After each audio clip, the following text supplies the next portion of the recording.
ಇನ್ಮುಂದೆ ಹೊಯ್ಸಳ ಬೀಟ್ ಪೊಲೀಸರಿಗೆ ಗನ್ ಕಡ್ಡಾಯವಾಗಲಿದೆ. ಯಾವುದೇ ಘಟನೆ ನಡೆದರೂ ಕೂಡ ಮೊದಲು ಸ್ಥಳಕ್ಕೆ ತೆರಳುವುದೇ ಅಲ್ಲಿ ಹೊಯ್ಸಳ ಸಿಬ್ಬಂದಿಗಳು. ಹಾಗಾಗಿ ಇನ್ನು ಮುಂದೆ ಪೊಲೀಸರಿಗೆ ಗನ್ ಕಡ್ಡಾಯವಾಗ್ತಾ ಇದೆ.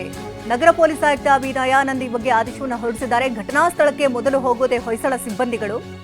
ಈ ನಿಟ್ಟಿನಲ್ಲಿ ಕೃತ್ಯ ನಡೆಯುವ ಸ್ಥಳದಲ್ಲಿ ಆರೋಪಿಗಳ ಕೈಯಲ್ಲಿ ಯಾವುದಾದ್ರೂ ಮಾರಕಾಸ್ತ್ರಗಳೇನಾದ್ರೂ ಇದ್ರೆ ಹಲ್ಲೆ ನಡೆಸುವಂತಹ ಸಾಧ್ಯತೆಗಳಿರುತ್ತೆ.